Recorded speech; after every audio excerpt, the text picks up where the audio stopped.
you get some understanding how a snitch feels when they're wired for sound.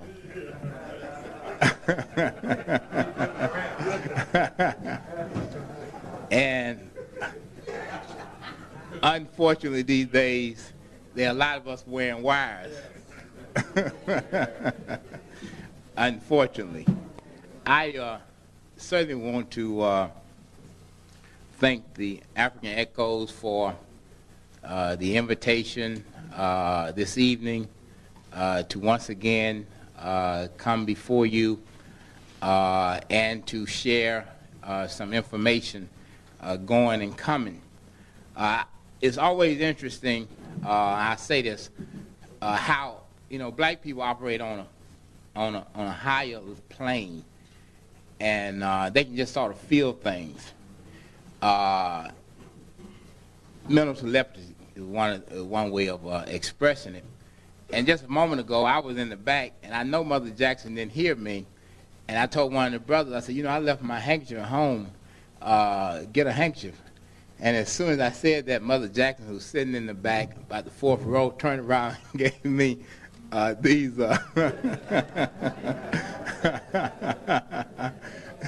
these paper handkerchiefs. So I'm really pleased at that. I remember a few weeks ago I was coming down with a cold, and I went to the theater that evening, and when I came home, there was a pot on the table, and I asked Leola, I said, where this pot comes from, and she said, Sister Khadijah Black. And I said, well, what is in it? And she said, some chicken soup. So I don't know how she knew that evening that I needed chicken soup, but she certainly made sure that I had it. So it just goes to show you that we have powers, real serious power that we are not using, that can really be to great advantage. And so in that way, when we operate on that level, see, wires don't mean anything. Because we don't have to say anything, it's just one mind to another. And so we have those powers, and we are in an age now where we certainly must utilize those powers. I was thinking about a lot of things, to think about, and sometimes you want to be current. And I raised the issue, especially in light of the 1997 mayoral primary, concerning the question of whether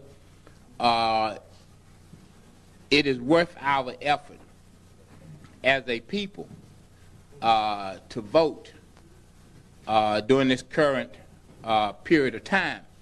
Now, that's really a hard question to raise, because I know that Fannie Lou Hamer is looking down on me today, and I know that Dr. King is looking down on me, and I know that Frederick Douglass and a number of other people who have struggled mightily for this right to vote, are looking down and possibly may be questioning what am I saying or what am I thinking to raise such an issue as to whether we should in fact be voting.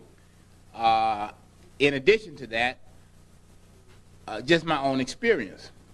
During the 60s, I was heavily involved in voter registration and obtaining the right to vote in the South, and running black candidates in the South, and putting your life on the line in the South.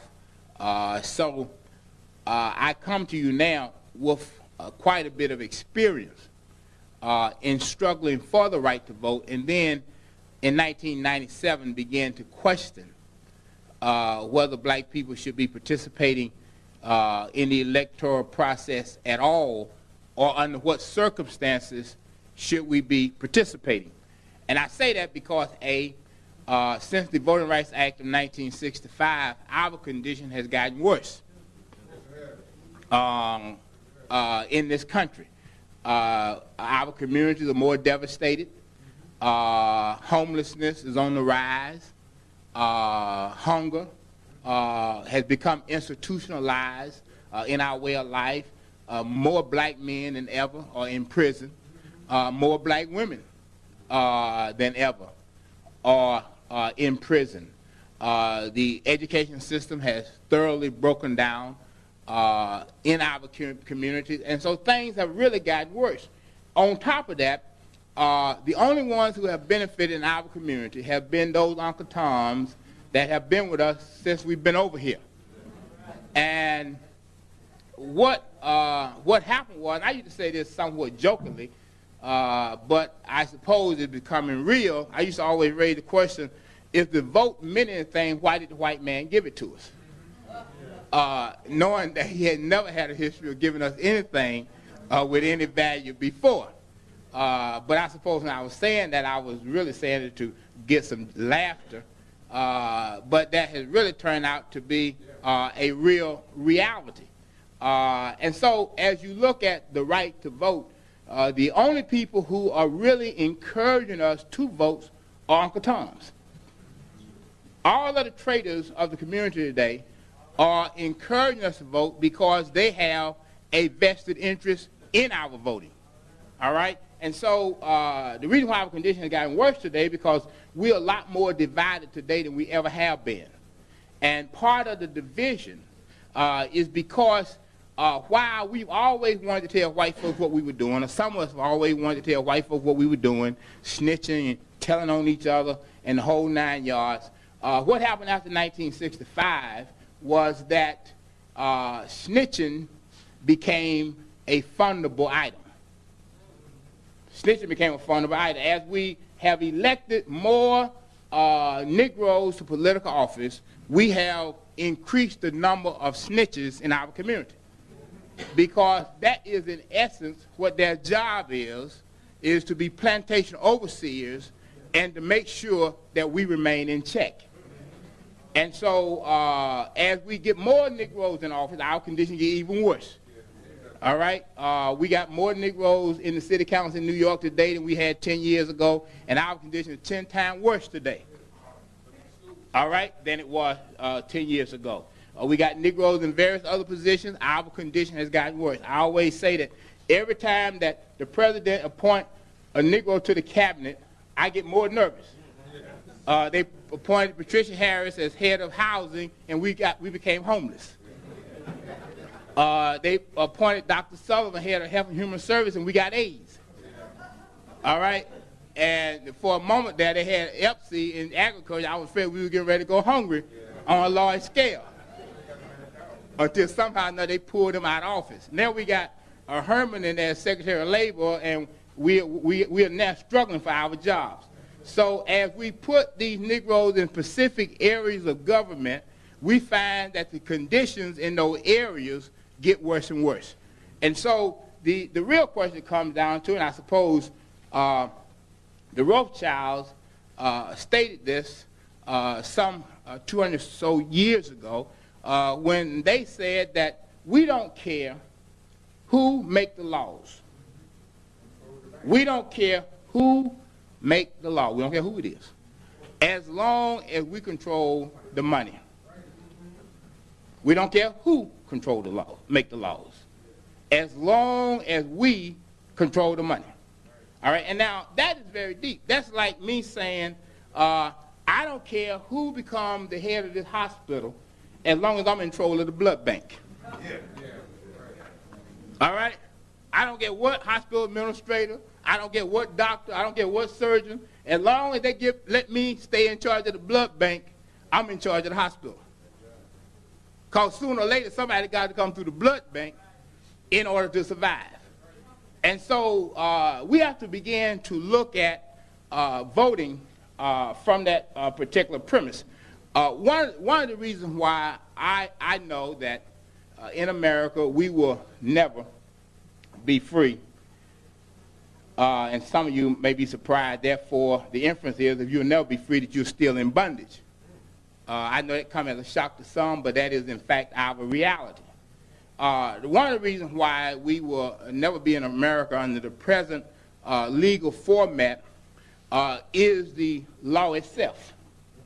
You see, it used to be a time we had the slave codes, then we had the black codes, now we have the Internal Revenue codes, we have the penal codes, and we have the municipal codes. So we still have the black codes and the slave codes under new names, all right? But they're doing the same kind of damage to us today as the original slave codes and black codes did before they were presumably wiped off the books. Now, the problem is that when anybody who went to law school and honest with you, and most lawyers are not, know that the law was designed from the beginning to maintain the status quo. That's what lawyers are about. Whenever you go to a lawyer, the lawyer is not going to change your condition. Even Thurgood Marshall did not change your condition. All right? They were all part of a legal fraternity to service the rich and to maintain the status quo. Now, a lot of people got mad with Clarence Thomas, Clarence Thomas, as some like to refer to him. A lot of people got upset with him when, during the course of his Senate confirmation hearings, he was asked about his judicial philosophy.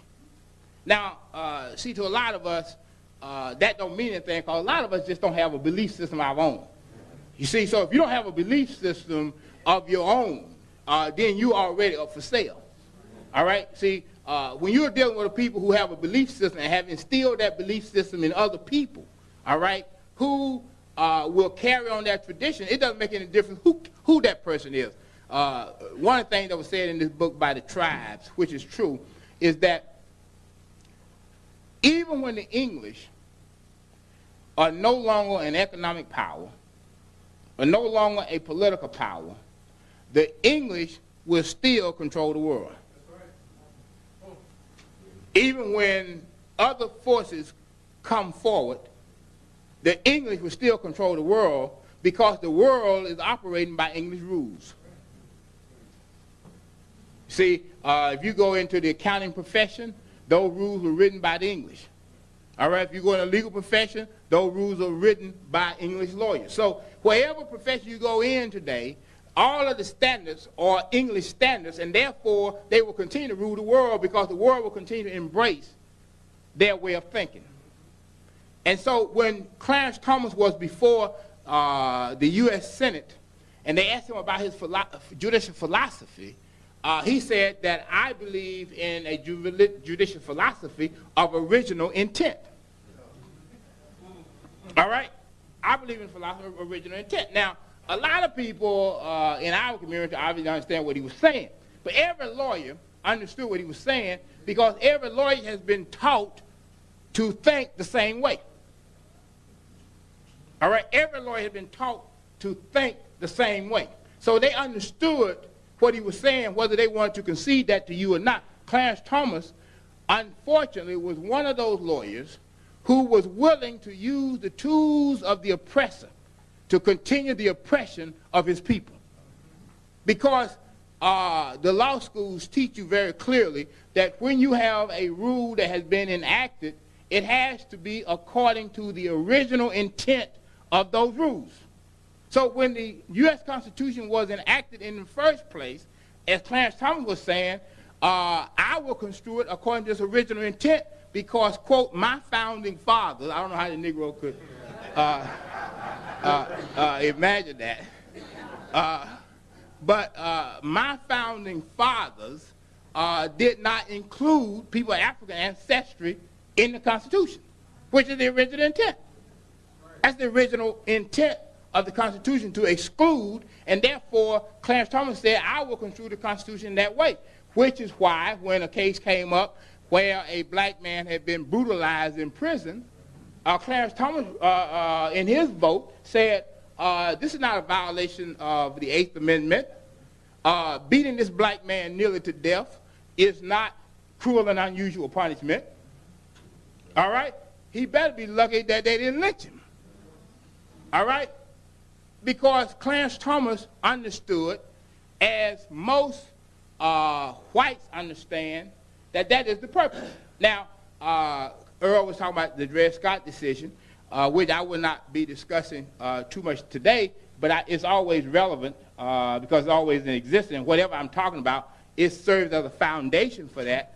But Judge Roger Taney, one of the first Catholic jurists on the Supreme Court bench, and therefore, I suppose, to show that he did not have an allegiance to the Pope, but to America, decided that he would be harsher than anyone else, which is the same thing that Clarence Thomas is trying to do. That's what happens a lot of times when you put somebody who's been oppressed in a decision-making position. They want to demonstrate to their masters that they can be just as hard or even harder than the master could be. All right? And so, therefore, when you find the Clarence Thomases, the Taneys, these are people who have been part of a group that has been oppressed and rejected, and when given the opportunity to show their masters that they can be all right, they go overboard in attempting to demonstrate that. However, a few years ago, all of the leading law professors in this country were asked to name the 10 leading Supreme Court jurists of all times. And of the 10, Roger Taney was at the top. And we're not talking about law professors in 1960, 1920, 1875. We're talking about law professors in the 1990s. When given opportunity, said that this man was one of the greatest Supreme Court jurists of all times. And so when we look at the issue of original intent, well, it goes back to another thing that we all know and we don't practice. That's why I said a moment ago, I know that Fannie Lou Hamer is rolling over her grave as to what is happening today in this country with Negro hustlers. All right? Led by Jesse Louis James. All right? Led by Jesse Louis James. Oh, Jackson, I'm sorry. I'm sorry. Somebody wanted to correct me. I'm sorry. Jesse James. Yeah, I was trying to say Jesse Jackson. But sometimes, there's those Freudian slips.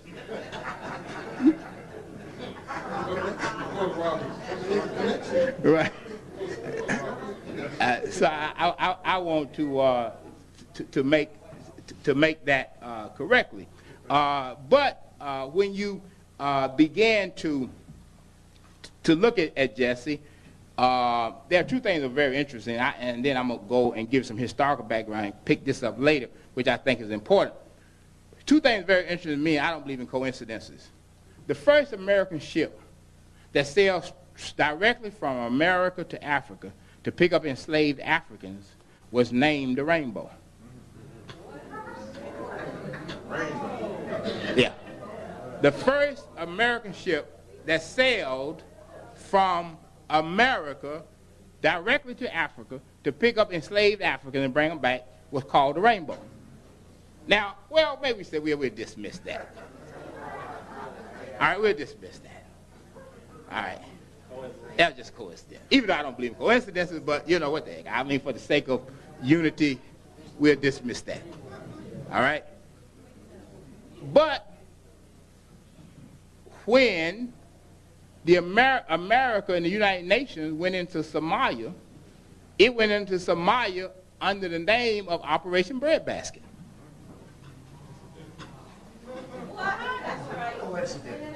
All right? All right? Operation Breadbasket. All right? Which is another country. But we'll get to Jesse later. We'll go back to something else now. I just want to throw that out there. We'll bring him back, give you food for thought. Now,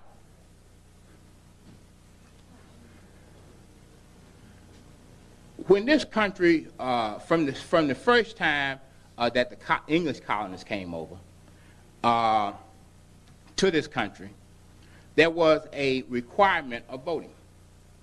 And in order to vote, starting in 1619, when the first election took place under the English in Jamestown, Virginia, the requirement was that you had to own property.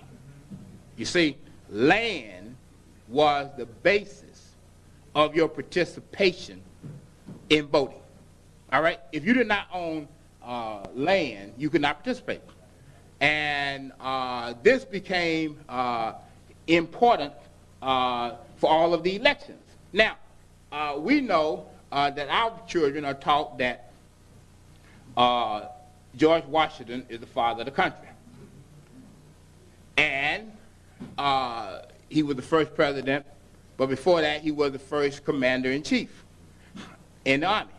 Now, the question might be asked, well, why was George Washington made the general of the Army? Why was he in charge of the military? Well, some people might say, well, he was in charge of the military because he was a member of the Colonial Assembly, namely the Virginia House of Burgess. Some other people might say, well, he was the general, he was appointed general because he did participate in the military or the militia under the colonist rule. Then there are others who might say, well, you know, he was a Mason, and that was the reason why he was chosen to head the military.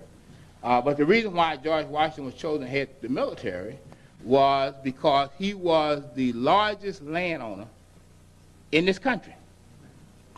Nobody else owned more land in this country at the time that he was appointed than George Washington. So therefore, he should be head of the Army. Am I right?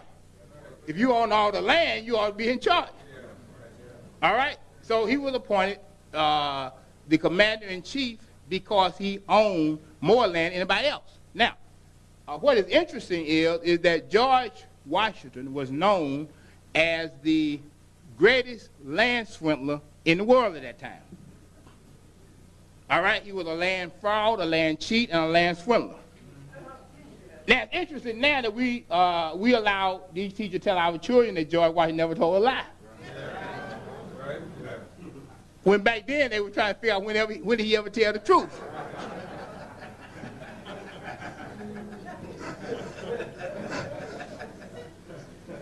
But when you go to school today, one of the questions is, what president never told a lie?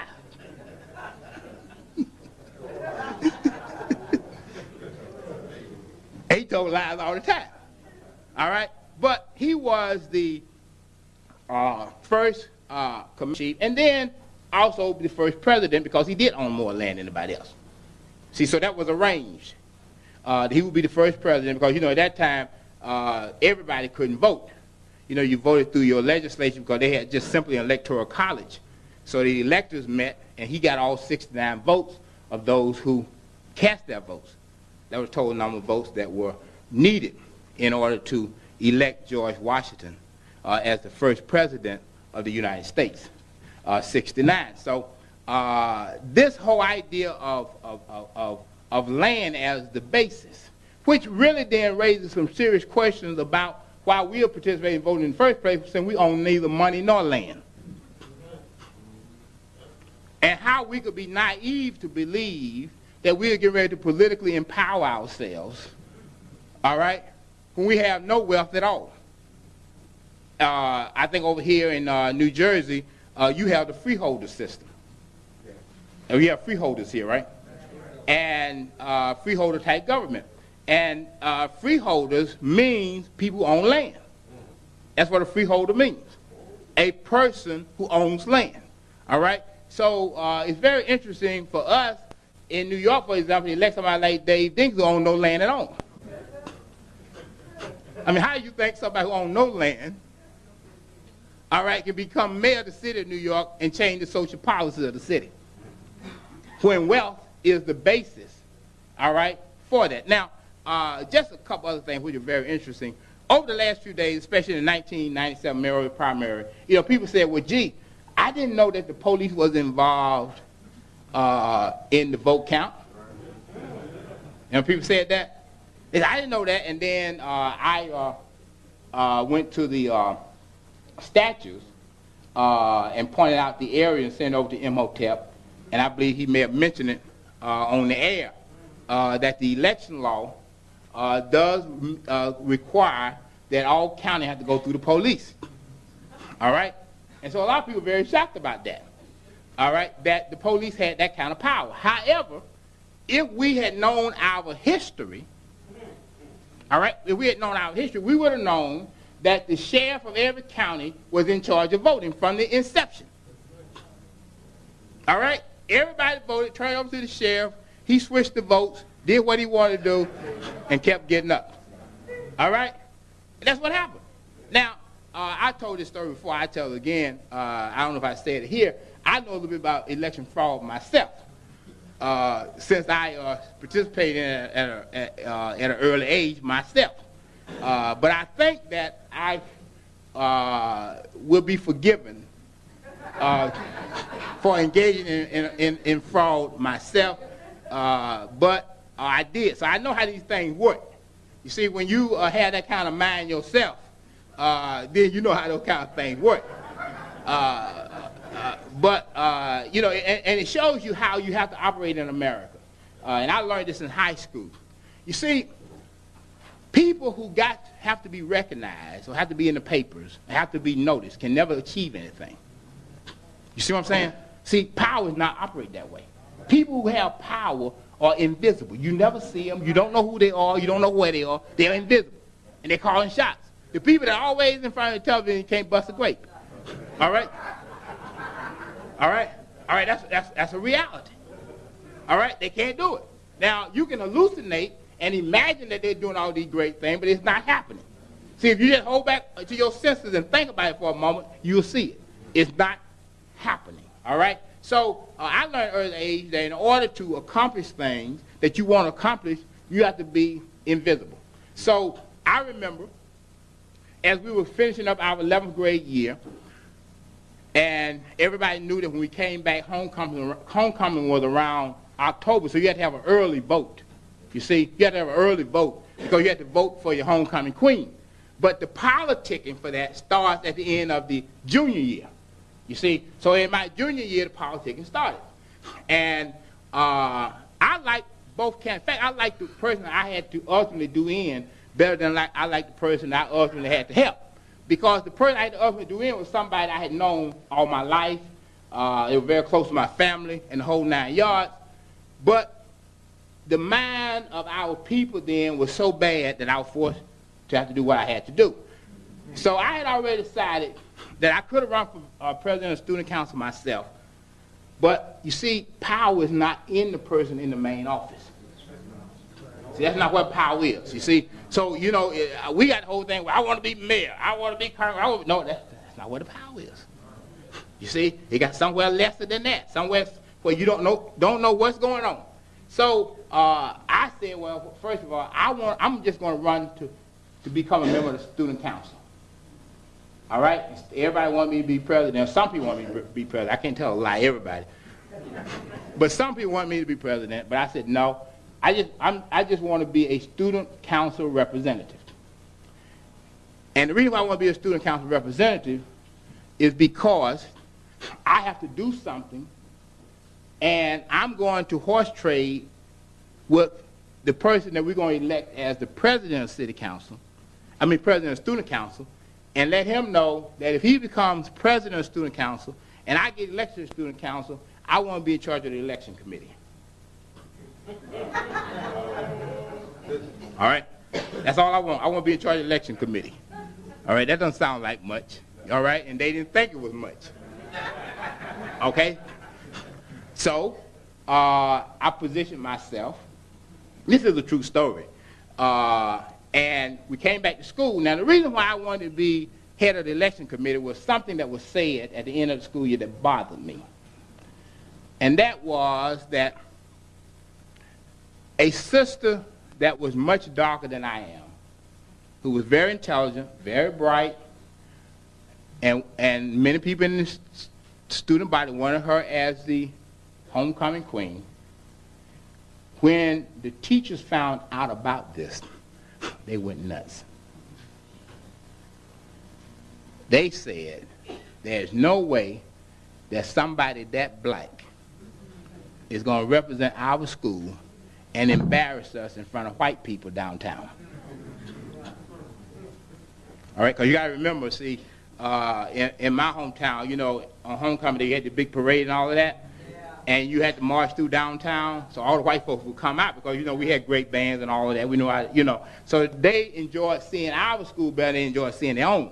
All right, you know, and I'm sure a lot of places were just like that as well. So they enjoyed seeing us. So the teachers had said, this other sister who I knew and I loved, I had gone to school with her early in life. My mother and her mother were very good friends, and under other circumstances, I would have supported her. All right? But because of what they said, that bothered me. See, even from an early age, I've been conscious in that way. I heard Jill Nelson on radio, and I know some people have some problem with Jill, but she did do a fairly decent article. In fact, the only article I ever let anybody write was one that appeared in the Washington Post, or profiled me some years ago. And it was a fairly decent article. Regardless of what Jill does or says or whatever, she did write a decent article. And the Washington Post sent her to my hometown to talk to people, and they told her that what you are seeing now is what we saw then. All right, so anybody that, you know, go to my hometown will tell you that I was always involved. I was always challenging the power structure. It just didn't start in law school, college, or whatever. That was just me, even in high school. I can give you a whole lot of stories, you know, of our confrontation with white people and power structure even then. But that bothered me because, you know, I have never either elevated or deflated anybody in my race because of their appearance. All right? I have never done that. All right? And I couldn't see that happening either way. All right, it bothered me. And so all summer, that was my plan. What was I going to do? So I got the student body count, how many people normally come to school every day, and the whole bit, and I stuffed the ballot box. All right? I had my predetermined count. Now, this system may ultimately won anyway. I don't know, but I was going to take the chance. All right? I was going to take the chance. So I got the box. I stuffed it. I went in the bathroom. That was a secret place for me to hide it. Then I went around all the classes, collected all of the ballots, went to the bathroom, switched boxes, got that box, took it up to the principal's office. Everybody was in there, and they counted. And the result, as I had predicted, even though quietly. All right? All right? That was what was going to happen. And it did. And, you know, we lived happily ever after. I was happy as a lark after that. All right, because, you know, hey, you know, I mean, these teachers were people I didn't like anyway. All right, because they also had said that there's no way in the world that Alton Maddox is going to make anything out of himself. And if he goes to Howard, he's going to be back after the semester because they'll be done kicked him out. So they all predicted I would never be anything in life. All right, so I was already, you know, upset anyway, because that's what they said. I was going to never be anything in life. And the reason why they said I was never going to be anything in life, because they thought I didn't like white people. All right? If you don't like white people, you can't be anything in life. All right? So therefore, they had given up on me because they felt like my attitude toward white people were bad. And so therefore, you can't be anything in life if you don't like white people. All right? So as a result of that, I got my first experience in voter fraud. So I understand that. I understand how it happens. It happens every time, which is the problem that we're into as a people. All right, as a people. I can remember the time in the latter part of the 60s that we ran for the first time in Talbot County, Georgia. Talbot is the county seat. I was pushing all the black candidates. Talbot County has the second highest percentage of blacks in the state of Georgia at that time, had the second highest percentage, only to Washington County, where Honorable Elijah Muhammad is from. All right? The Honorable Elijah Muhammad is from Washington County, which is a very black county.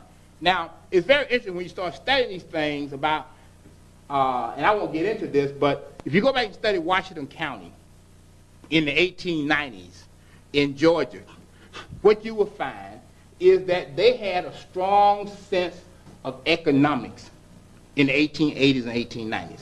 They had their own farm co-op in Washington County, Georgia. the blacks raised their products, controlled the market, controlled the selling of the product, controlled the price, all right?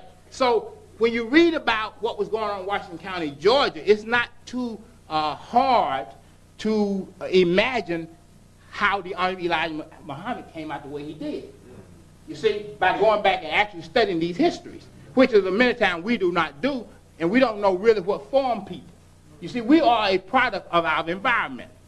All right? And if things are happening in our environment, if black people are seeking self-determination and economic self-sufficiency, then it has an impact on even the children who may not yet be old enough to make those kind of decisions themselves.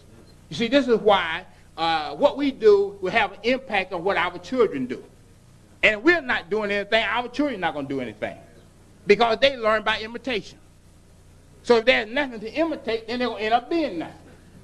You see, that's the reason why we hold a great responsibility in terms of how we project ourselves and the kind of institution that we try to develop, so that that instills that in them, that they will even expand and grow larger.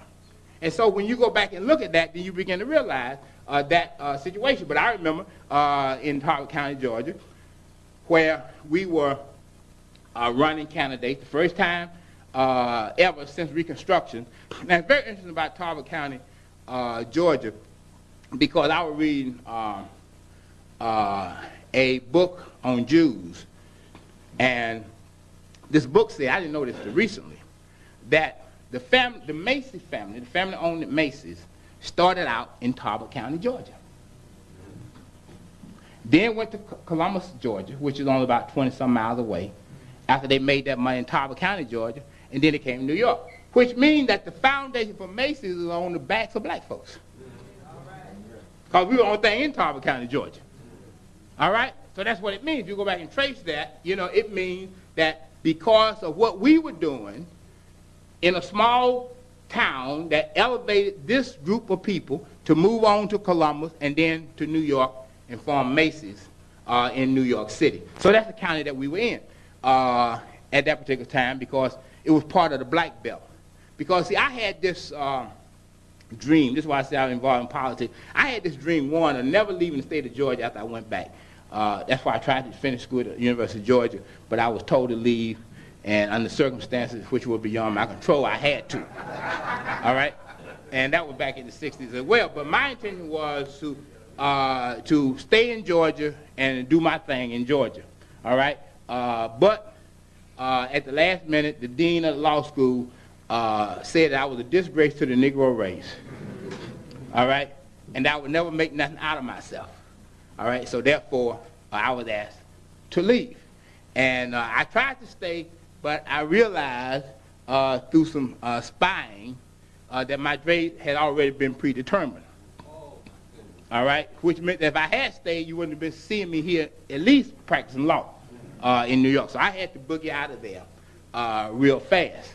But, you know, that was in the 60s when white folks really were not accustomed to dealing with us at all. All right? You know, that's the bottom line. And especially me. I was not the first black there. I was the third. But I was the first black there that wore dashiki, had a big afro, which caused some real problems to white folks who hadn't even gotten over just seeing us there. All right? All right? Here comes somebody in a dashiki and a big afro and talking about black power. You know what I mean?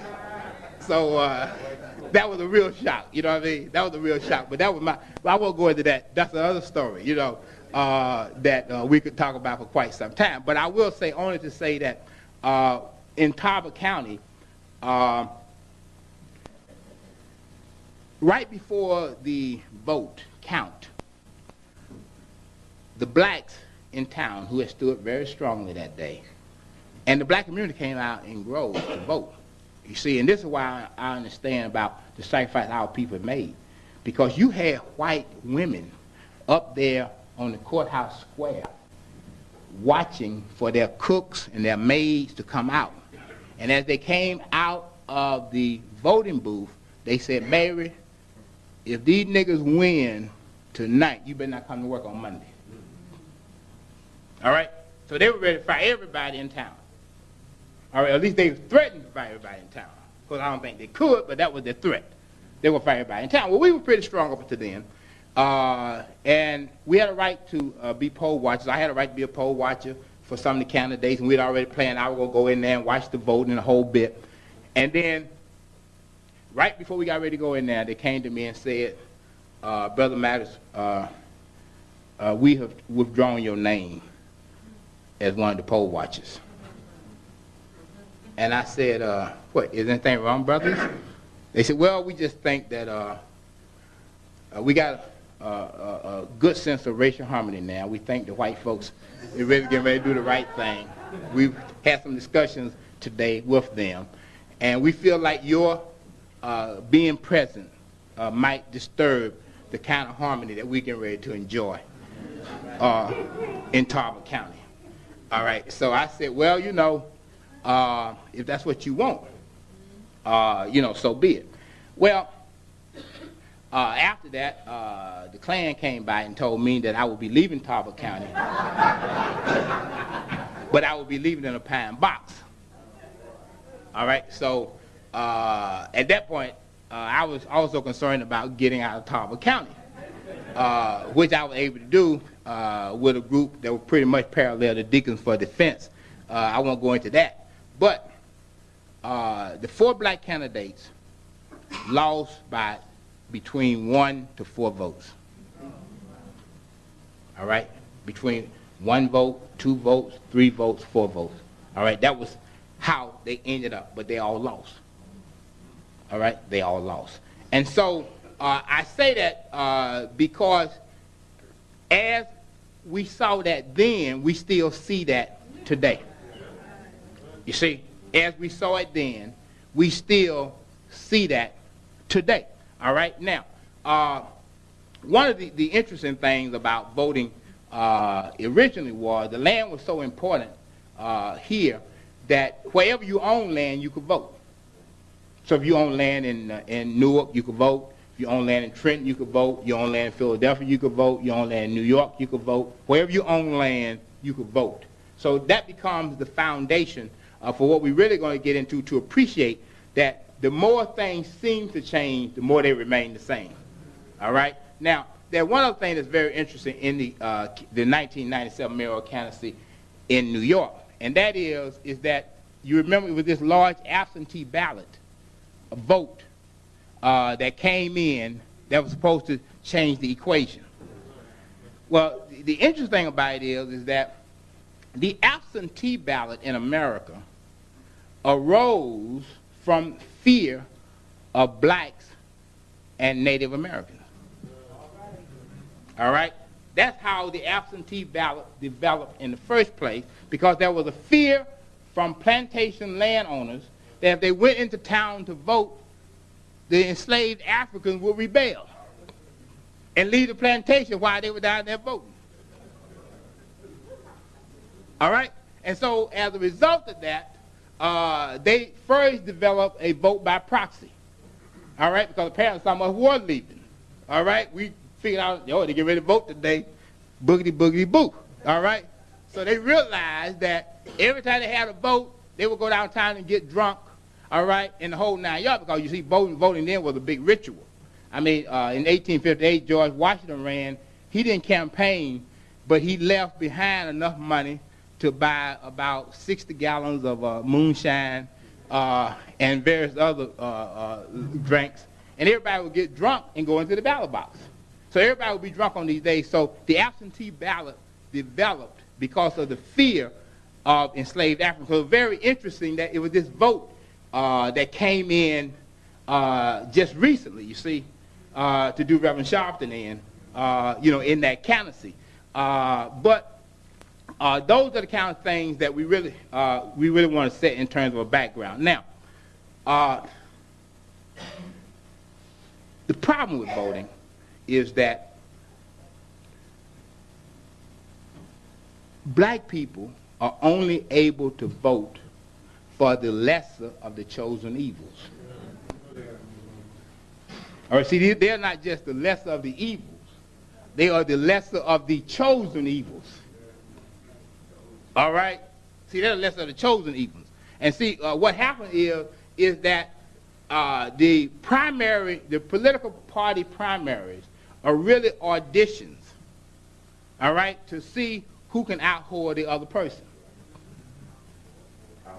Out-whore. All right, W-H-O-R-E. All right? All right? That's what the primaries are for. All right? And whoever can do that better than the other, whoever can show their, if they're men, if they're wearing pink underwear, then that's fine. If they got a garter belt under there, all right, that helps. All right? But whoever can out-whore the next person gets on the ballot. And you think about it. And you never get a chance to vote for your choice. All right? You never get a chance to vote for your choice. Every time you go to the ballot, there's always a suspect on the ballot. All right? Somebody you don't trust is on the ballot. Because in this country, this country will not allow you to get your candidate on the ballot in the first place. And if your candidate gets on the ballot, they're going to manipulate the election machine so that they lose anyway. All right? Now, this is no secret because right after Reconstruction in the South, blacks could not participate in the primaries. And they would call them the white primaries.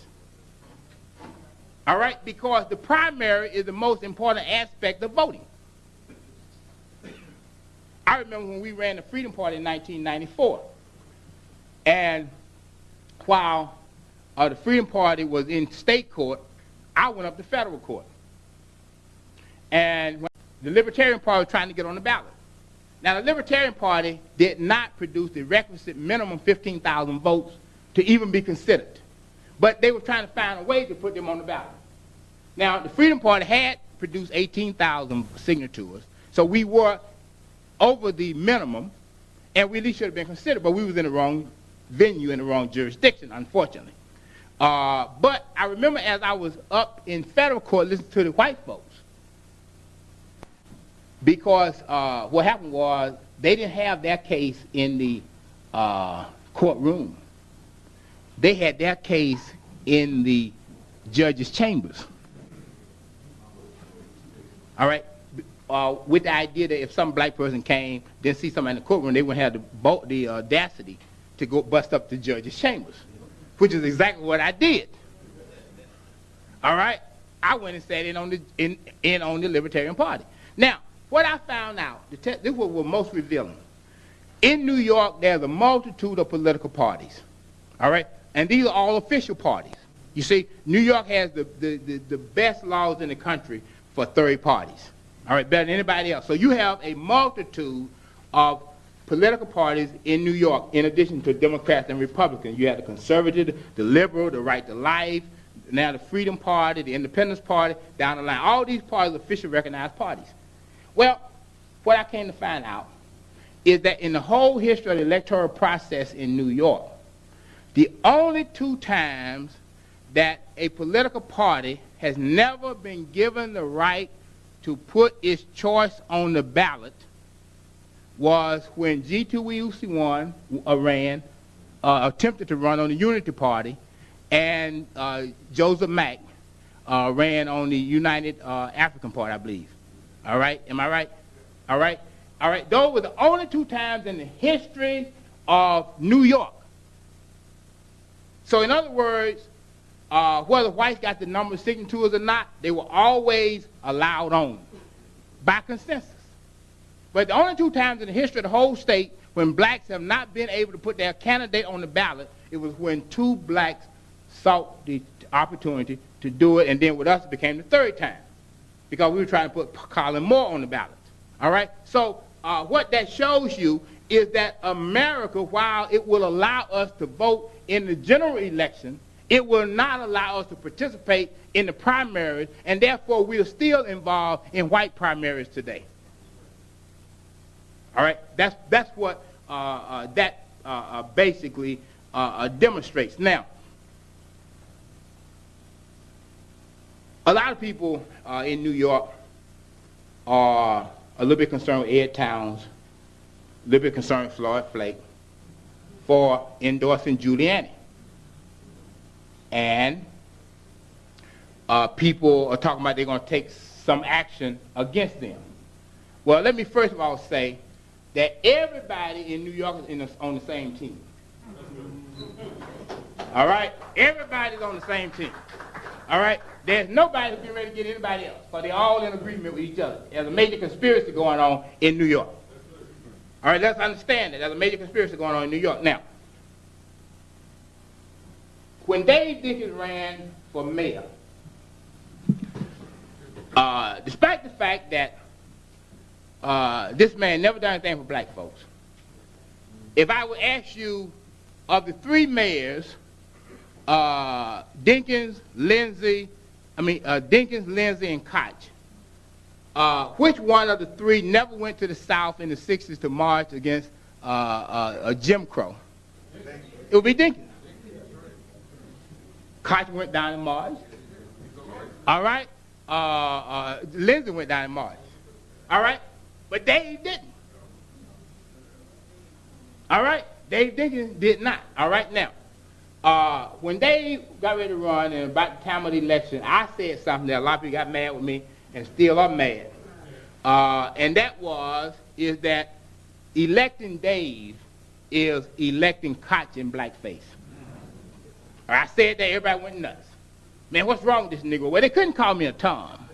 All right? All right? But they could say I was crazy.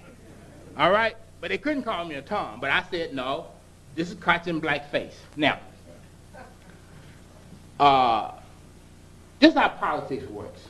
We have to be very much aware of this, especially since we are unorganized people. See, the real tragedy of us is we're trying to involve ourselves in an organized activity, and we are unorganized. All right? That's like trying to beat organized crime. All right? When you're unorganized. See, we don't work closely together. You know, we may come together for a season, all right, without a reason, but that's about it. All right? So we're unorganized. Now, what is the common thread between Dinkins, Flake, and Ed Towns? The common thread is the U.S. Attorney's Office.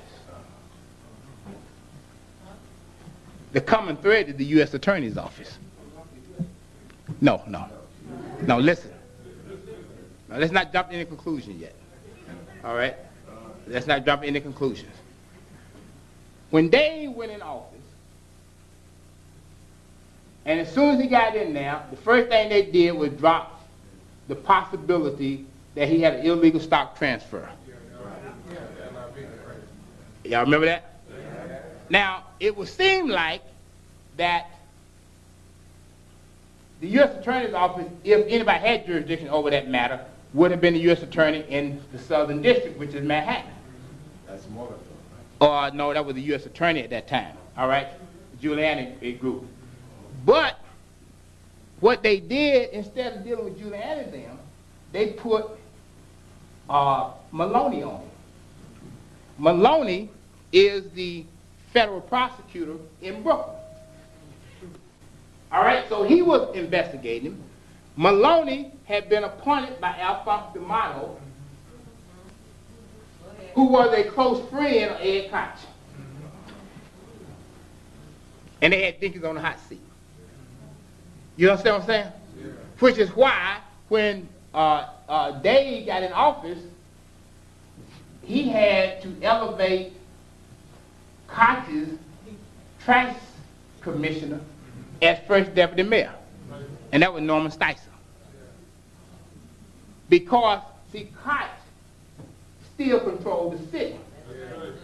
See, what we weren't looking at for. We were somewhere jumping up, hollering, run, Dave, run. All right? And we wasn't looking into the machinations of politics. You understand? Machiavellian is the rule. All right? He's the father of Western political science. See, so we're not talking about politics, we're talking about politics. See, if you understand politics, you have no business in politics. Because it is not politics, it's politics. Everything that you see is a trick. So, Maloney had to stop transfer over Dave until the end, until Dave said, let me out of this. I don't care whether I win or not. Y'all write up the final vote results any way y'all want. Let me out of here. All right? He said, I don't want no recount. I don't want nothing. I done sweated for 4 years. I want out of here. You understand what I'm saying? Because they had to squeeze on Dave and his son. All right? So Alphonse D'Amato was able to control with Koch what was going on in the city. They wasn't paying no attention to y'all. All right? When Koch wrote an article in the paper and told Dave that he better get out to the Korean boycott in Flatbush, y'all remember that? All right? As soon as he read the paper, he said, give me my chauffeur and get me out to Flatbush. Am I lying? All right? He went straight out there. All right? As soon as Koch wrote the article, said, get your butt out there, he was in a car flying out to Flatbush. And then came back and passed a law making it illegal to boycott against Koreans. All right? All right? That's what he did. Okay? He passed a law when he came back saying it's illegal. Then he passed another law saying it was illegal for the Haitians to operate the vans. And not only can you not operate the van, but he gave the police the power to confiscate the vans. Midnight on the last day of his life. All right? That's Dave Dinkins. Then he also went to Albany and borrowed $4 billion to hire 5,000 thugs to patrol the streets in the black community.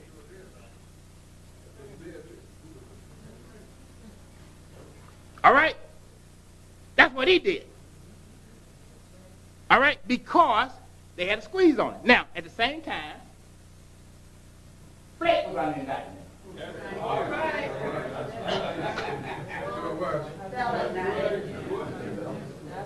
All right? All right, well, under indictment by, of all people, St. Maloney, who had been appointed by D'Amato. All right? And D'Amato also had appointed Giuliani. All right, to boot. Now, the reason why Giuliani said he fell out with D'Amato is because D'Amato, according to Giuliani, wanted to make Giuliani a mob U.S. attorney. All right? Because, you see, that's the reason why they put the guy under the prison when he killed Big Paul Castellano. He made a tragic mistake. All right? Yeah, because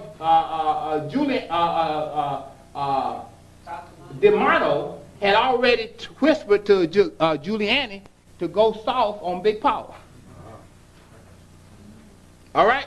After he had also told him to go soft on Vincent Gigante. And Mario Gigante, at that point in time, who was another mob boss. All right? All of this under the D'Amato belt. Now, believe me, during that same time, they had already scraped up stuff on towns. All right? So, this time around, Flake owes everything to D'Amato. All right? Towns owe everything to D'Amato. All right? For not doing push-ups behind bars themselves. All right? You see, this is what we're talking about, how the game of politics is operating. You see, there is a permanent government that operates. Yes. All right? And whatever you do, and I say this all the time, people say, well, Maddox, why don't you run for office? I say, I know too much to run for office. You understand? I would run for office only on one condition, that black men form an army to go in there with me. All right? All right? Because, brother, if you don't have an army to go into politics, you ain't going to do nothing. All right? You ain't going to, you play with yourself. You don't have no idea what politics is about if you don't have an army to go in there with you. All right? Now, I'm not talking about some little ragtag army. All right? I'm talking about brothers and sisters who are serious and who are sharp and who are disciplined and who are committed. All right? Because if you don't have that, it's too many forces out here that will go after you. All right, as we sit here today, after having put Marion Barry in jail, all right, he came out and ran again, and now they have taken over his government. Only thing Marion Barry can do now is go by the secretary and pick up his check. He can't sign one contract. He can't appoint nobody to nothing.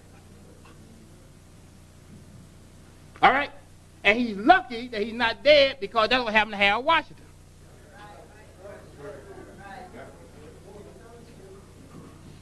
All right? Now, what does this all mean? I'll tell you what it all means so we can get beyond this. I said this some time ago, and I'm convinced after 1997 that this is true.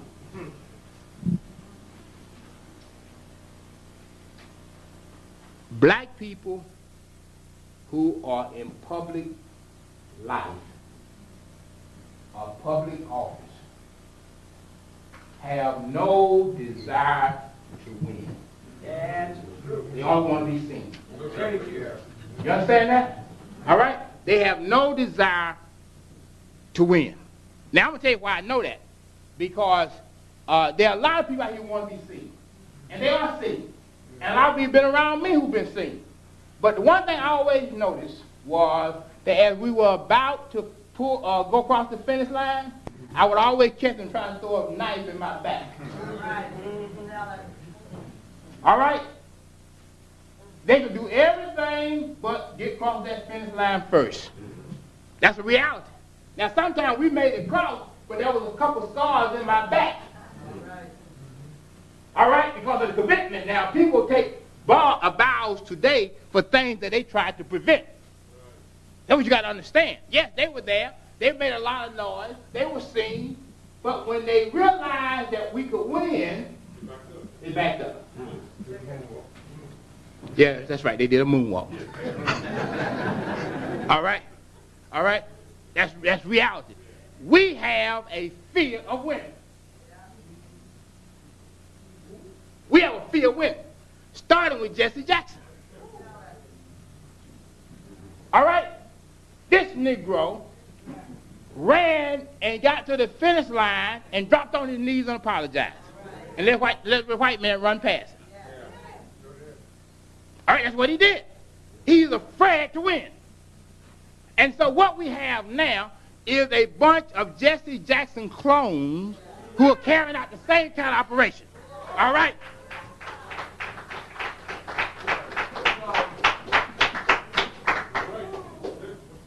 All right? They are showing up, they are hustling, they are making all the moves, but then they fall and take a dive. All right? They fall and take a dive. Just like people saying now. See, we get caught up on emotion. I'm going to show you how we are. We have to brace ourselves. Because, see, people know how to exploit us. Now, as soon as Towns and Flake came out and said they were for June, everybody got mad. Oh, well, they were burning up the LID and everything that they could their hands on. Sell out. We got to get them. We got to do the whole thing. But all these Negroes working together. All right? They were all working together. A tag team match. All right? Now, they said, well, we're going to get Flake and we're going to get Towns. Well, let me tell you what's going to happen. So y'all know it now. They're going to mess up. No. They're going to act like, with Flake, first of all, Flake said he's resigned. So you can't get him if he's true to his word. Yeah. Am I right? So you can't get Flake. Because Flake has already said, I'm resigning. So you can't get him. The interesting thing, though, is that Flake, by not having a child of his own to send to the throne. Because see, now in the Negro community, it ain't about the community anymore, it's about the family. Right. You understand? See, every time somebody runs, when they get too old or they get 10 years in, then they got a son that they bring up. Harold Ford did in Tennessee. Jesse Jackson, he got his son in. Patterson got his son in. All right, Towns got his son in. All right, so that's the new hustle all over the country. All right, building these little fiefdoms throughout the ghetto. All right? All right, that's the new hustle that's going on in the community. Now, it's interesting. What they don't tell you about Flake is that Flake has said, I want meat to replace me. That's what he said, right? Well, the Negroes who said they're going to get Flake also want meat to replace them.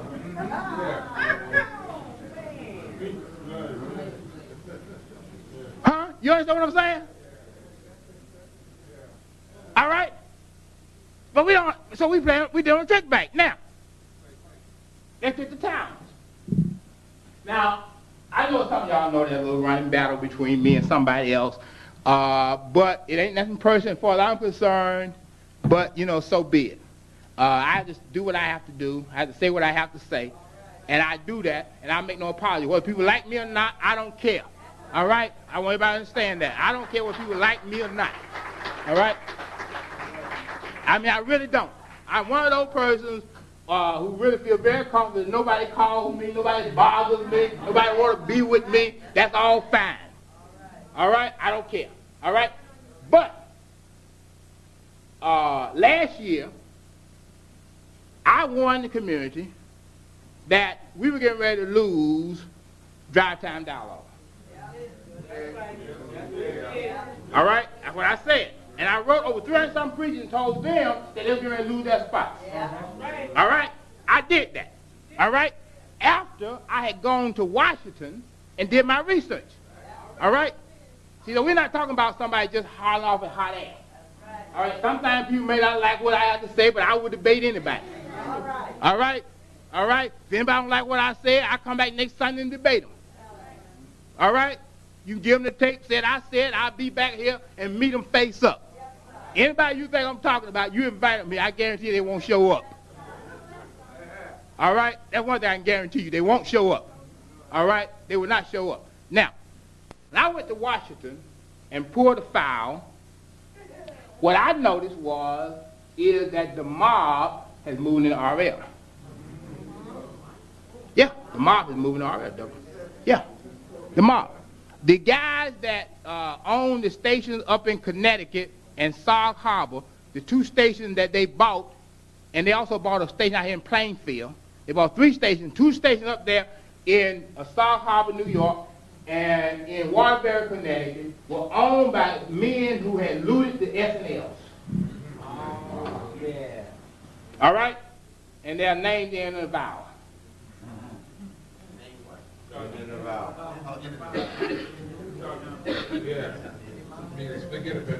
All right. Now, what I knew then is, and I don't know a whole lot about music. I know a little bit. You know, I'm trying to learn some. Sister Mason out there knows quite a bit. I listen to everybody out here. All right? But I did know that if the mob was getting ready to buy it, they didn't need gospel on radio. All right? I at least knew that. All right? I knew they wasn't selling gospel. All right? I knew they had some old records that they wanted to put back on the market. And they needed an outlet in order to do it, which meant all the preachers had to come off the station. All right? Now, Bob got upset with me. And many of y'all know. All right? A year ago, he got upset, told me I couldn't come on radio no more, the whole 9 yards. And I said, if you are a true activist, you tell people the truth. That's right. All right? If you're for real, you'll tell the people the truth. You're a vice president over there. You know more than I do. Bob Law, L-A-W. All right, he used to rise at the midnight hour. All right? So I said, that's what you would do. You would tell the people. All right, I have an obligation to tell the people. All right, myself. I mean, you know, whether people want to listen to me or not, no, I'm not a leader. I'm not this and that. But if I know something, I got to warn the people. All right? Now, maybe the people may do me like they did Noah. Laugh me down the street. All right? But I still got to give them the message. All right? And that's what I did. A year later, it's gone. Just like I said then. And could get nobody to listen. All right? And we could have made a move then. Could have stopped this, but we didn't do that. All right? Now, it was very interesting. I say that to say this. When Charles Barron announced you were going to run against Priscilla Wooten. For whatever reason, because I don't have no relationship with Priscilla Wooten. I mean, you sure, like everybody else, she knows me. I'm sure like everybody else, she knows I have a relationship with Reverend Sharpton. I'm sure that she knows I used to ran his 92 campaign, all of that, all right, and the whole bit. And some people have that associations when it may not be as close as they think, all right, but they still have that, all right. So she called me and said, I want you to give a message to Al. And I said, well, you know, Councilman Wooten, I don't think I'm going to see Reverend Sharpton. You know, I wouldn't want to be the bearer of any messages, and I probably won't be seeing him. She said, well, I want you to tell him that anyway. You know, Priscilla Wooten, one of them loudmouth, foul people. I want you to tell him anyway. You tell that nigga that I'm going to whoop Charles Barron's, and she didn't say this, blink, blink, blink, his behind, all right, aspirin, all right, all over Brooklyn. And this is what Priscilla Wooten said. She said, and you tell them that I'm not Ed Towns, and I'm not going to allow them to shake me down.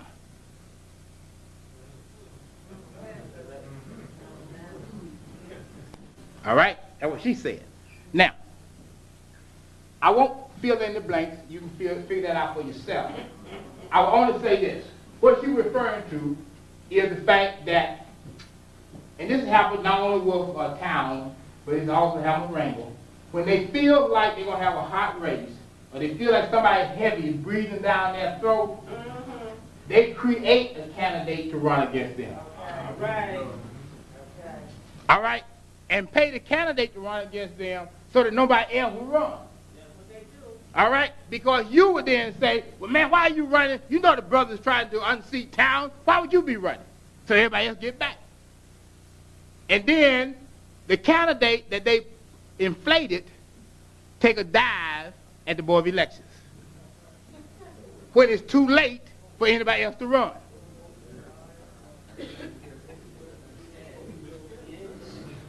You understand what I'm saying? All right? So all of this talk about we getting ready to get Town and we getting ready to get Blake is a bunch of crap. All right? They ain't getting ready to get nobody. All right? And our community got to wake up and see it. See, what you got to realize is this. There are a lot of people who now have to elevate certain people in our community. Because the people, there are people in our community that are being sponsored by the Rockefellers, all right? And they have all these things at their disposal. They got Howard Rubenstein at their disposal, all right? So he can get them on any TV program, any radio program, and the whole 9 yards. See, this is a whole business, all right, to keep us confused, all right, in terms of our communities. But none of this has anything to do with us. Now, I said before this primary, I said on August 20th to the group publicly, I said that there's no way that Reverend Sharpton could lose the mayoral primary. Right. And there's not. All right, I want you to understand that. I am lesser known than Reverend Sharpton in New York, and I could have beat Bruce Messenger. All right? All right, Roger Green, who put his name on the ballot, and then the next day changed his mind and said, I'm off the ballot, and never campaigned and got over 6,000 votes.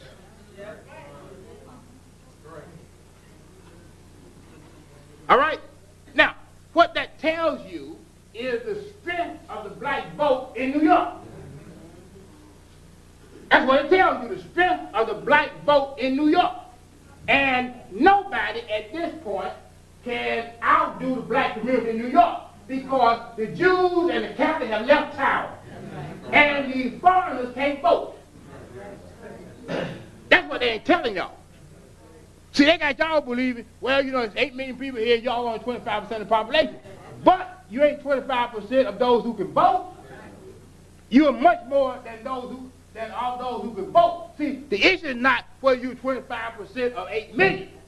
The issue is how many of that 8 million can vote. All right? And when you got the Koreans and the Asians, all these groups who have no interest in voting. And no interest in voting. Most of them don't even waste time voting.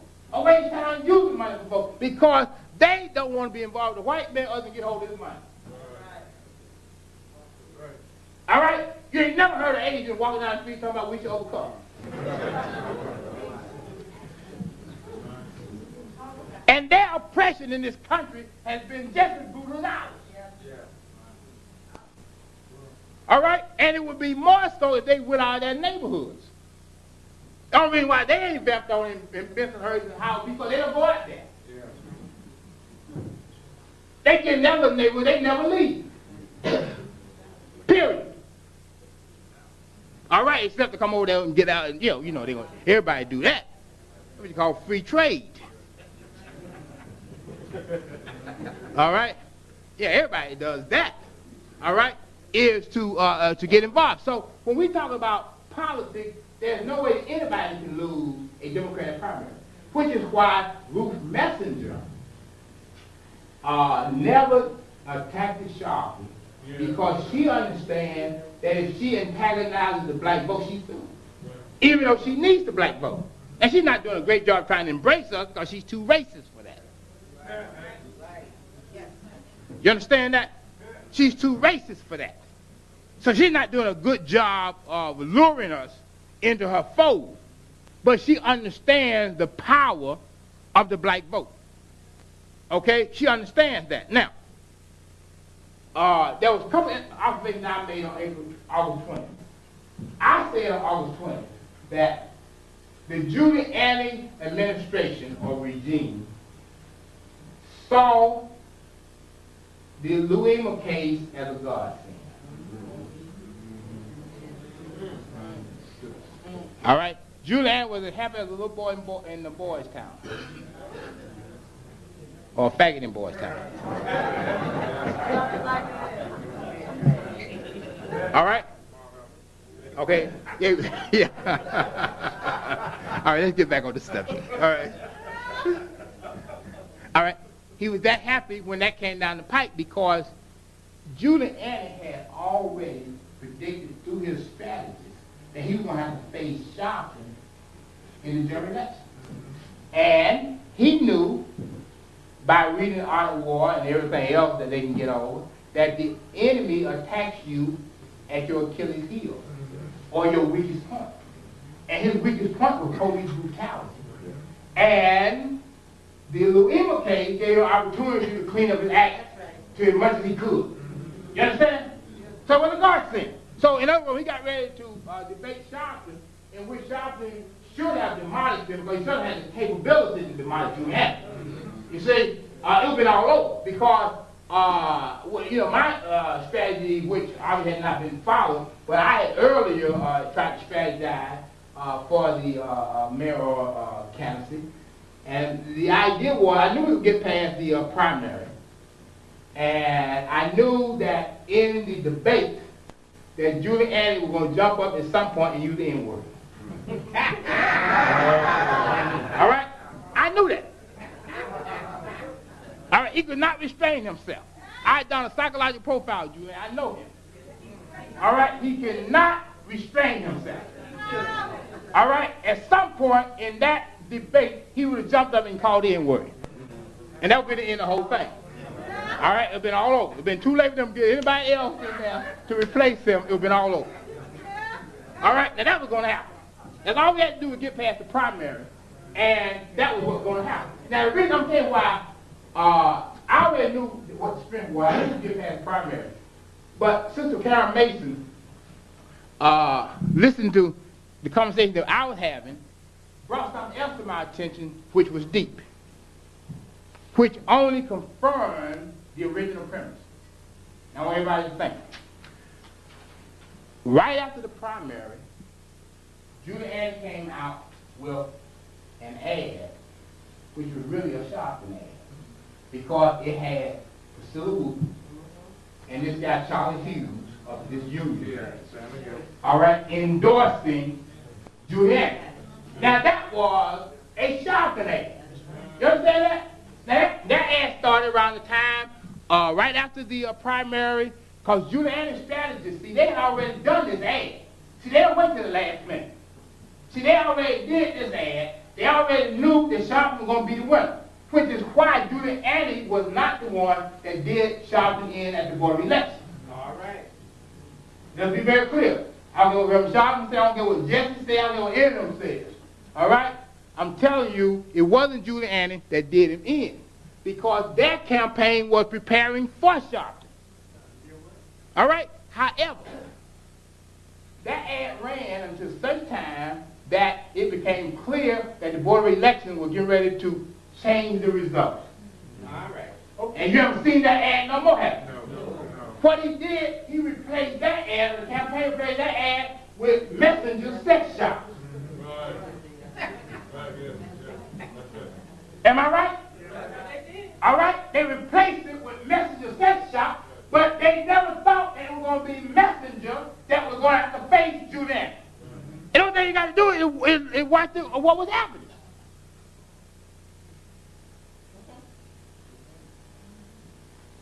All right, that's what was happening. Because Giuliani knew, like I know, and like anybody else who's thinking, that this city should be governed by black people at this point if we had our heads screwed on right.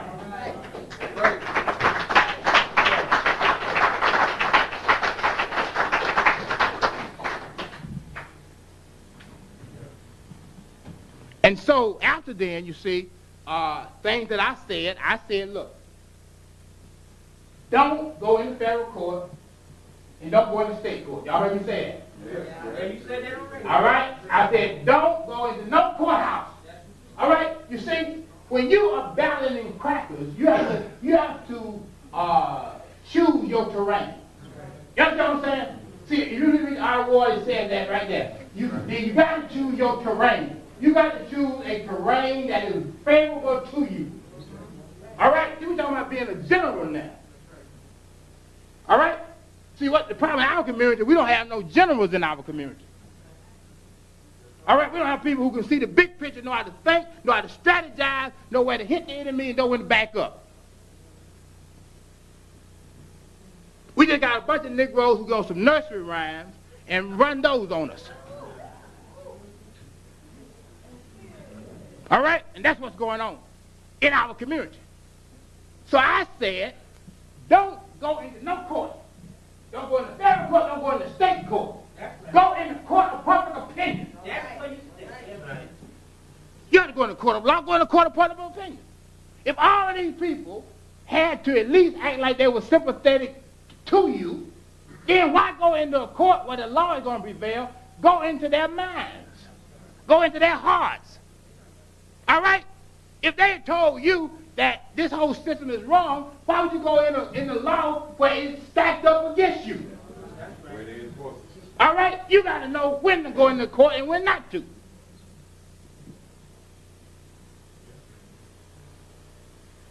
And so what is happening here is that the generals, people who understand that we are at war and how to manipulate a war, are not present in our community.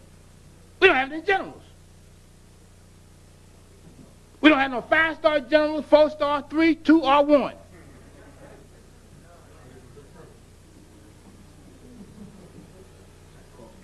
All right? That's a serious problem in our community. So the problem is the will to win. And this is what happened. Everybody at the end punked out. That's what happened. It's not what it's worth. We got to move on. You know, we hope that people have the strength. But what has happened, and our people got to understand this, and I say this all the time. I have been with every leader, or so-called leader in America. All right? I've been there with them. I know how they think.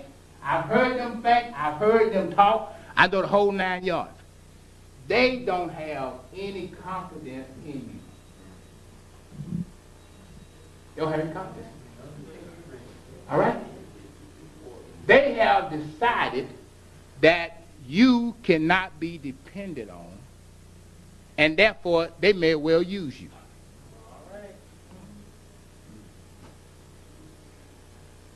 All right? That's what they decided, that they may well use you. See, they decided that what they can do is to run for these offices that you really want some black person in, because they know how you get emotionally charged. All right? So when you got a Giuliani or you got a Rizzo or any of these racists, do we know that you want somebody to run against them? Their thing is to run, raise as much money as they can, and you know y'all don't give money check, y'all give it under the table, which makes it easier. You understand? So they ain't got to report that at all, because y'all don't write checks. You know, y'all drop up there and drop $1,000 in the basket, and they run home and dig a hole and bury that money. All right? When you don't write no check, Doc, they put that money in the hole. Only thing you got to do is follow them home. And watch them put that shovel out and go to work. All right? That's what they do. And it is a profitable business. You understand what I'm saying? It is a profitable business. You can make millions of dollars in one shot.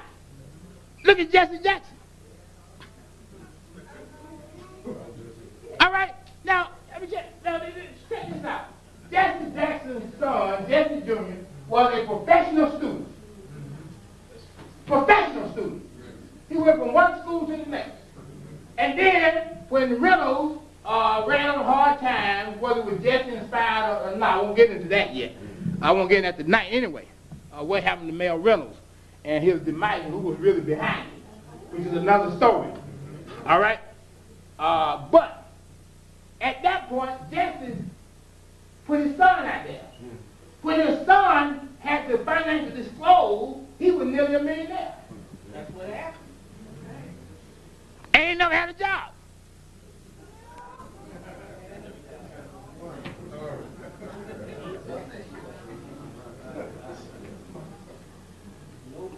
All right? Let's you go check out their statements. All right?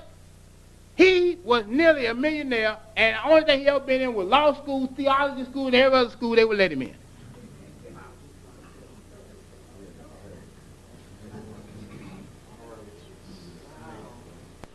All right, so this is what we are talking about. You see, they have given up on us. This is why we have to, as a people. Now, what do I propose? One is, I'm talking between two things I think we should do. We should either, A, stay away from the polls, period.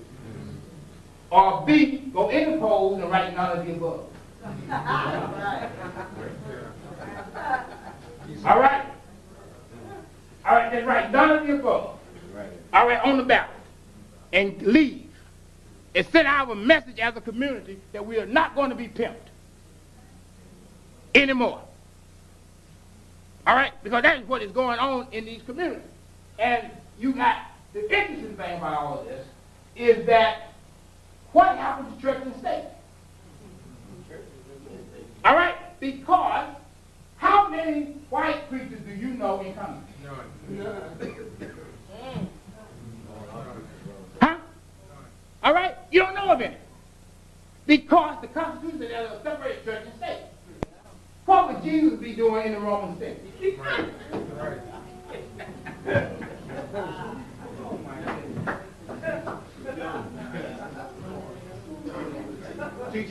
All right? What would he be doing in the Roman Senate? You know, I know everybody will say, well, you know, advocating power. Well, you ain't advocating power, John. All right, that's first of all, you ain't advocating power. Because all of these suspects are preachers. Oh, yeah, that's right. Even Ed Towns is a preacher. A lot of people didn't know that.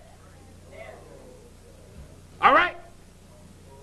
Carl McCall, all of these, Andy Young, all of these front row, all of these crooks are preachers. Yeah, Carl McCall is a preacher. All right? That's what's happening in our community. All right? That's what happened in our community. So you got this whole circle of Negroes don't even supposed to be in politics in the first place. Because they're already in violation of the Constitution. I wonder how many of them could do that. All right? Most of them are. All right? And the young on down. All right? See, so this is what is happening. We got these preacher pimps, all right, who are operating like everybody else on behalf of white folks. All right, now, I'm going to just show, I don't call no name now, I'll tell you so no. Most of these Negroes who are associated with these white politicians are there not to give them advice, for ain't no white man on listen no Negro says. All right, so you need to ingratiate yourself by thinking that you got some deep secret. All right, that somebody wants to share with you. All right, because that is not happening. These Negroes, most of them preachers, are there to get sisters out of their congregation turn over to white politicians. There you go. There you go. Come on, tell it. Tell it. I'm not telling you what I think, I'm telling you what I know. All right, I'll sit down. I tell everybody to sit down now. All right? All right? All right? All right? This is what is happening. This is what is happening. Take your time. All right, in our community. I'm not going to name no names tonight. All right, because I may be invited back. I don't want to give everybody out the second time. All right? All right? I make that the second discussion. We'll talk about political whores the next time. All right? And political pimps and political prostitutes. All right? The next time out. All right? All right, but this is what is happening.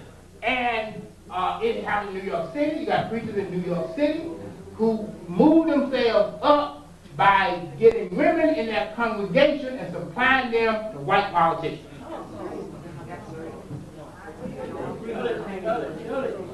All right, this whole thing is dirty and it's corrupt. How do they do that? How do they do that? Easy. How does a pimp turn a prostitute? These Negroes are pimps. That's what you got to understand. These Negroes are pimps. They have no power.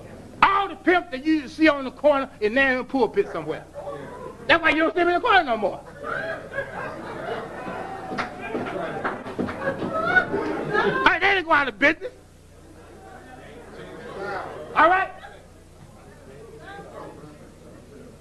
They didn't go out of business.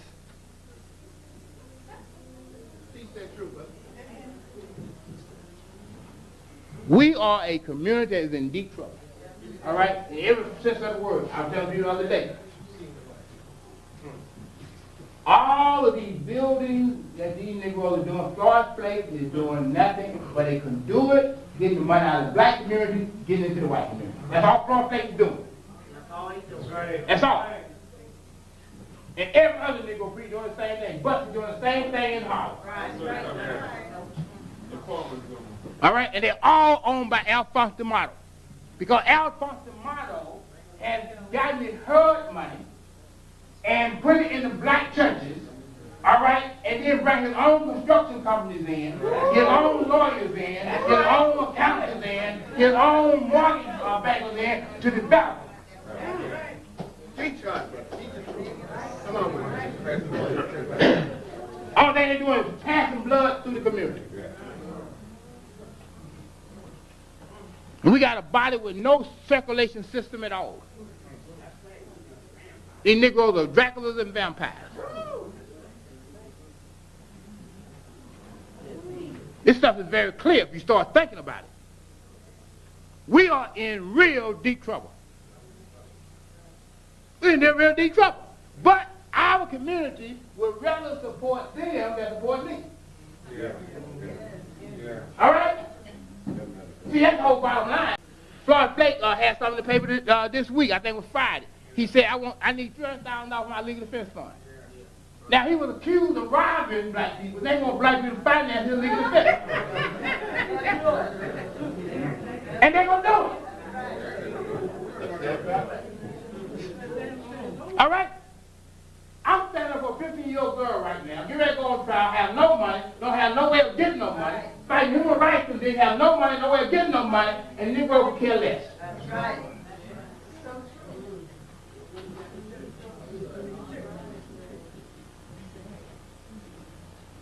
Because we are fascinated with pimps and prostitutes.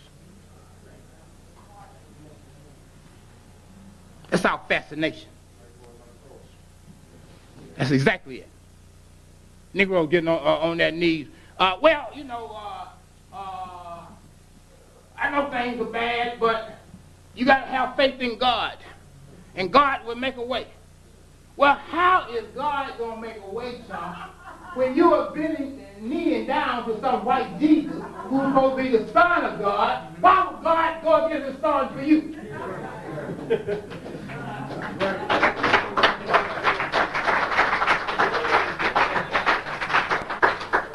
That's right.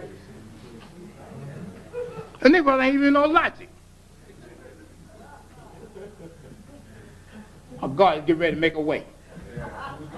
And you believe God is white. Why is he going to get rid of his own people for you? And you sitting up there abstaining with a white Jesus. Go ahead. Go ahead. Under the guise, and this is Buck's argument. Remember, Buck, why don't you get rid of those? Because it would cost us several $1,000. Look at the billions of dollars of damage that you're doing to human lives.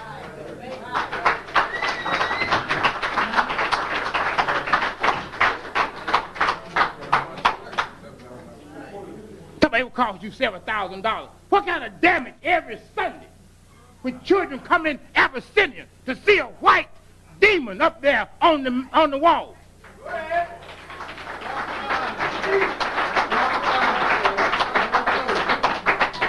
Here's a convict that was out on what release? And you got him up on the wall.